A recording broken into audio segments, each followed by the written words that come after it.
चलो जी, बिस्मिल्लाहिर्रहमानिर्रहीम। आज हम देखेंगे जी जर्मिनेशन ऑफ सीड। हमने कल पढ़ा था स्ट्रक्चर ऑफ सीड। आज हम देखेंगे जर्मिनेशन ऑफ सीड कि सीड कैसे जर्मिनेट करता है। तो सबसे पहले हमें पता होना चाहिए जर्मिनेशन क्या है। भाई हम सीड फेंकते हैं मट्टी के अंदर, तो वो क्या होता है, उसमें से जो सीड जो है वो डेवलप करता है एम्ब्रियो, और इससे उससे एक सीडलिंग नन्हा पौधा निकल आता है। वो जो काम है उसमें से नन्हा पौधा निकलना, जिसे हम सीडलिंग कहते हैं, उसका डेवलप होना एम्ब्रियो से, उस समय को बोलते हैं जी जर्मिनेशन। अक्सर देखा होगा पनीरी हम उगाते हैं जैसे राइस की, ठीक है, तो वो जो हमारा उसमें से निकलना सीडलिंग का नन्हे पौधे का निकलना, वो क्या कहलाता है जी आपका जर्मिनेशन। अब जर्मिनेशन जो है, सीड की जर्मिनेशन के लिए दो कंडीशन का होना जरूरी है। एक तो है लोकेशन। लोकेशन से मुराद है भाई किस जगह पे ग्रो हो रहा है, हाइटेड है, लो है, उसका एल्टीट्यूड क्या है, उसके मुताबिक। टाइम ये नहीं आप कर सकते कि आप राइस का सीजन जो है, अब उसको जो है जो वीट है उसके सीजन में उसको ग्रो कर सके। हर सीड का एक क्या होता है जी, एक टाइम होता है, उसी टाइम के अंदर उसने क्या करना होता है, जर्मिनेट करना होता है।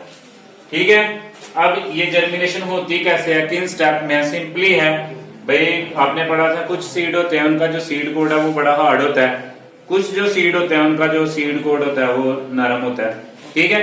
अब क्या करते हैं, सबसे पहले वो जो एम्ब्री होता है वो सॉक्स ऑफ वाटर लेता है, पानी से पानी लेता है। ठीक है। पानी लेने के बाद क्या होता है, वो स्वेल हो जाता है।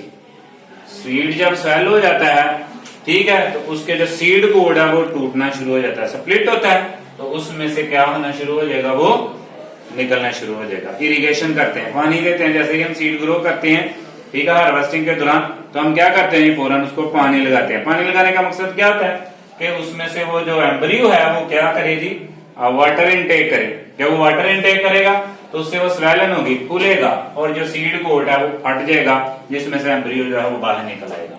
फिर जैसे ही ये काम होगा, उसमें से दो चीजें डेवलप होंगी, जाहिर है, एक रूट सिस्टम और एक शूट सिस्टम। तो first of all root system. Root system क्यों डेवलप होता है, क्योंकि उसके रूट जो है वो न्यूट्रिएंट वगैरह सब कुछ प्रोवाइड करेगा।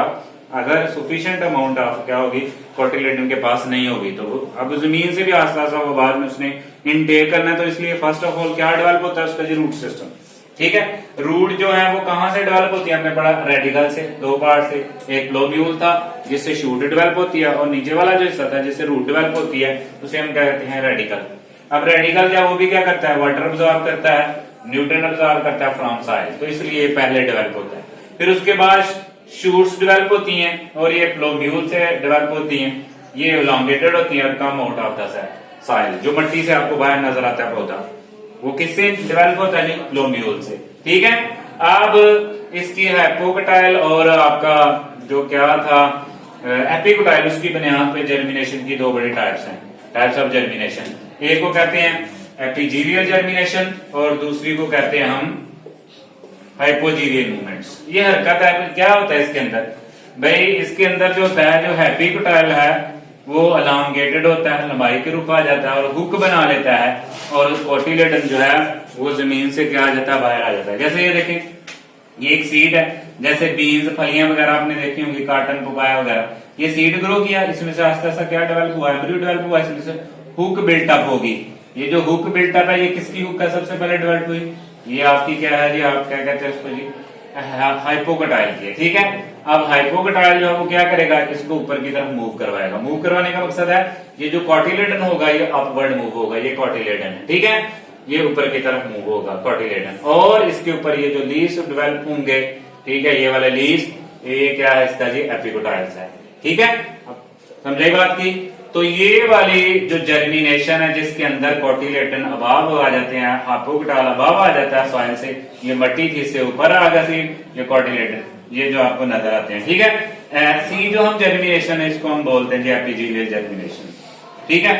उसके बाद है हाइपोजीरियल होती है जी आपकी क्या जर्मिनेशन। ये क्या होती है इसके अंदर, इसके अंदर जो यहाँ पे हाइपोकटाइल अपवर्ड आता है, जहां पे एपिकोटाइल अपवर्ड आएगा, इसलिए इसको कहते हैं जी हाइपोजीरियल मूवमेंट्स। ठीक है।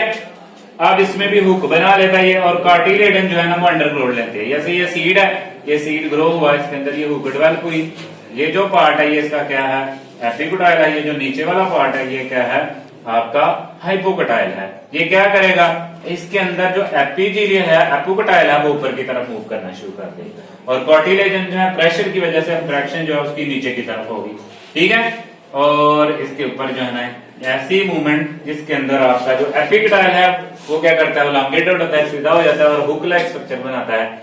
ऐसी जर्मिनेशन को हम बोलते हैं जी हाइपोजीलियल मूवमेंट। ये एपी है और ये क्या हाइपो है।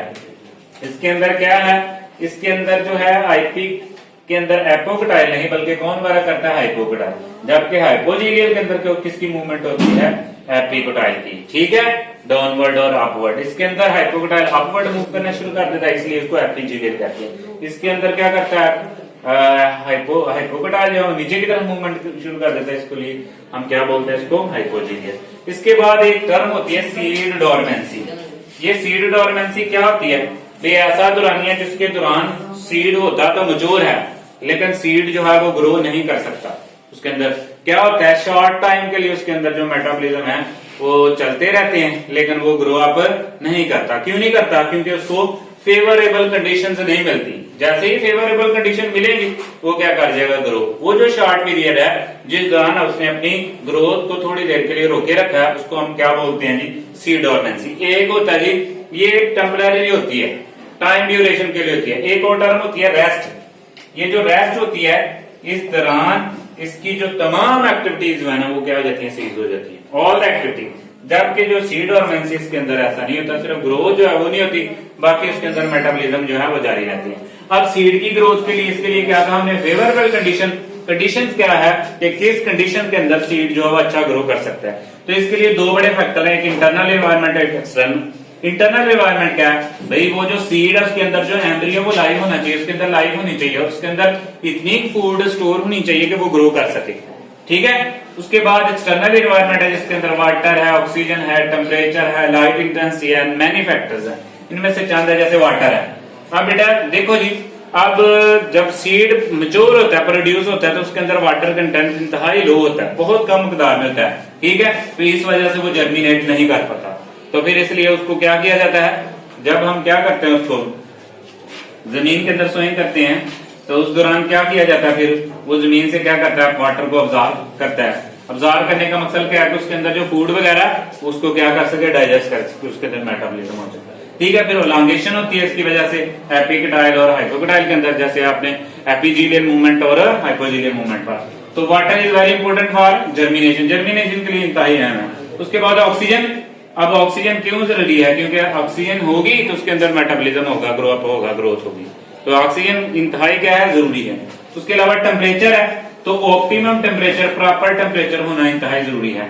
अब 25 से 30 डिग्री जो है ये एवरेज टेम्परेचर है, यानी ये जो हॉट वार्म सीजन की क्रॉप्स होती हैं और जो विंटर सीजन की क्रॉप्स हैं, दोनों के लिए क्या है, ये जरूरी है। तो एवरेज टेम्परेचर लिखा गया, अगर टेम्परेचर नहीं होगा तो एक्टिविटीज नहीं होंगी, जब एक्टिविटीज नहीं होंगी तो उसकी ग्रोथ सीज हो जाएगी, जब ग्रोथ सीज हो जाएगी तो एम्ब्रियो जो है वो सीडलिंग में डेवलप नहीं होगा। तो ये चंद, इसके अलावा लाइट जो है वो भी फैक्टर करती है, क्योंकि वो जाहिर है जब न्यू एम्ब्रियो डेवलप होगा सीडलिंग के अंदर तो उसके लिए फोटोसिंथेसिस इंतहाई क्या है, जरूरी है, तो लाइट का भी अहम किरदार होगा। तो प्रॉपर कंडीशन के लिए होंगी तो सीड जो है वो अच्छे तरीके से क्या करेगा, ग्रो अप करेगा, ठीक है। तो जर्मिनेशन ऑफ सीड क्या है भाई, सीड हमने फेंका, सोइंग की इसको, उसके बाद जो है जब वो सीडली में कन्वर्ट हो जाएगा उस चीज को हम कहते हैं जर्मिनेशन ऑफ सीड, जिसके लिए सूटेबल लोकेशन का, टाइम का और उसके अलावा जो है एम्ब्रियो का आगे सीडलिंग में डेवलप होना इंतहाई जरूरी है, जिसके लिए डिफरेंट क्या चाहिए, कंडीशन चाहिए, जो कि अगर सीड ग्रो नहीं होगा तो बेटा जी आपका जो है क्या नाम है उसका, प्लांट ग्रो अप नहीं होगा। जब प्लांट ग्रो अप नहीं होगा तो इसलिए जर्मिनेशन टेस्ट भी होते हैं बिफोर ग्रोइंग, उसके ऊपर लिखा होता है परसेंटेज, कितने परसेंटेज इसमें से सीड क्या है, वायबल हैं, ग्रो अप कर सकते हैं, ठीक है। तो इसके लिए फिर टाइप्स हमने देखी, जर्मिनेशन एपिजीलियल और हाइपोजीलियल मूवमेंट, जिसके अंदर हाइपोकटाइल की मूवमेंट होती है और एपिकटाइल की मूवमेंट होती है। अगर हम हाइपोकटाइल को लें तो एपिजीलियल के अंदर हाइपोकटाइल जो है वो क्या करता है, अपवर्ड मूव करता है, और जो है हाइपोजीलियल उसके अंदर क्या करता है, डाउनवर्ड मूव करता है। एक के अंदर हाइपोकटाइल मूवमेंट करता है, एक के अंदर एपिकटाइल करता है। एपी के अंदर हाइपो मूव करता है और हाइपो के अंदर एपिकटाइल मूवमेंट